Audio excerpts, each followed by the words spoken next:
Welcome everybody to the Youngstown studio. We're here with our special guest today from All Elite Wrestling, Mr. John Moxley. John's going to be just up the road in Cleveland this Wednesday, October 30th at the Wolfstein Center for AEW Dynamite. John, how are you this morning? Very, very good. Thank you. Hey, thanks so much for taking the time to do this and just jumping right into what's been happening, man. What is it about Orange Cassidy that has kind of drawn your attention again, and why you kind of calling him out and looking to get back in the ring with him? And I don't think that I've mentioned Orange Cassidy's name even one time in a year or 2 years. I think maybe that's assumptions that people are making on their own, or maybe those are puzzle pieces they're putting together on their own, or maybe Orange Cassidy is trying to come after me, as if I've started something with him. Maybe I'm the one under attack. There are always different perspectives to look at everything. So am I bullying this guy, or is he coming after me? Who's really the who's the antagonist here, really? So there are a lot of questions to be answered, but this is not the forum for such a complicated issue, especially when we can't just drop our gloves on the ice and settle it right now here. Should Orange Cassidy come on to this Zoom call right now? That is what we say for Wednesday nights. That is what we say for Dynamite. That is why we have pro wrestling, to answer all of life's great questions in the middle of the ring. And that is what fans of Ohio, my people, the people that I serve, the wrestling fans of Ohio, my constituents, as it were, people that I will go hunt and kill for and bring provisions to, the people that I will build their houses with my bare hands if I have to. These are my people. And on Wednesday night, I promise you, and I make, I have done the sales pitch many, many times in my life. I'm like, hey, coming down this Saturday night, whatever, 92.6, and then 102.8. Hey, it's gonna be great, and you just repeat the same thing over and over. Like, I've done that a million times, so I'm not gonna lie and say that I haven't. But this is no BS sales pitch. When John Moxley, when me and my compatriots, when we make a promise, when the words come out of my mouth, nothing comes out of my mouth except the truth. I don't got any time for anything else. Wednesday will be a very special show. Anywhere in Ohio to me is not just going to be just any other show. Always going to bring a little extra energy. But this one will be just a little extra special. I'm not in the business of bringing you some dancing bears and jugglers and being like, hey, come out and, be entertained for an evening. There's plenty of entertainment out there, right? If you just want to be entertained, these days you can be plenty entertained. You can watch a documentary about the Korean War while you're taking a dump, on your phone. It's very easy to be entertained today. But if you want to be moved and thrilled and excited and feel some genuine energy and like, geez, man, like this was worth every penny that I spent to come here tonight. I am not in the business of entertaining you. I want you to feel satisfaction when you walk back to your car in the parking lot, or when you're out waiting for an Uber or the bus or walking home or whatever. Because these people that that you buy a ticket to AEW and you pay for parking and you pay for a babysitter and you take off work and you get someone to cover your shift and you got to work the next morning, and all these things that go into it. This is not we've entered into a covenant now. This is not just like I'm not a street performer, working for tips. I owe you something. We owe you something. and I will deliver it to my people on Wednesday night. Coming off a win over Bryan Danielson at Wrestle Dream, you've had a long history with Bryan over the years. What about him would you say kind of brings out the best in you in the ring and on the mic? I mean, I could sit here and I could wax about the beauty of what Bryan Danielson creates in the ring, and about it, probably the greatest pure wrestler in the ring that has ever walked the face of the earth. I could sit here and talk about that all day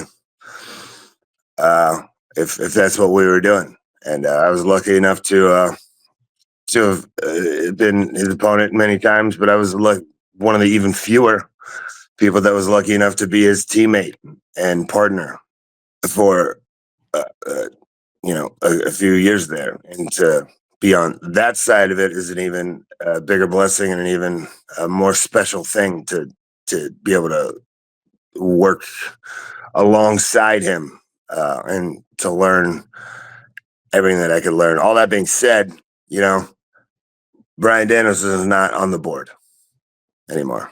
I took that piece off the board, and it is not part of the game anymore. And some people might not be happy about that, and they might voice their displeasure about that, and they might shower me with vitriol about that. But I can handle that, because there are some things that just have to be done, and somebody has got to do them. Someone has to have the constitution to be able to handle that vitriol and to be able to put themselves in a position to weather that storm, to stand tall in the rain and the wind and the ice and the hail and and just to take whatever comes, because there are things that somebody has to do. If people were shocked or appalled or felt that something crossed the line or was too violent or too shocking, well, you're going to have to go and buy the replay on the Bleacher Report or whatever it is. You're going to have to go and find and judge for yourself. Really look at the whole story and the whole context. And you tell me if that wasn't entirely necessary. What would you do if you were in my position? It was this wanton violence for the sake of violence, or was this just to move your pieces forward? Some pieces got to get knocked off the board to achieve your objective. And there are things that need to be done. And I am moving pieces around the board. And that makes people uncomfortable, then so be it. Last time I spoke with you was about a year into AEW's existence. How would you say the company has sort of grown and evolved over the last 4 years or so? Well, it's been a pretty wild ride, as we knew it was going to be. I remember that, but that was the really fun part about it, was that, man, do I want to jump on this raft and it's going down the river and it's going to be going for a while.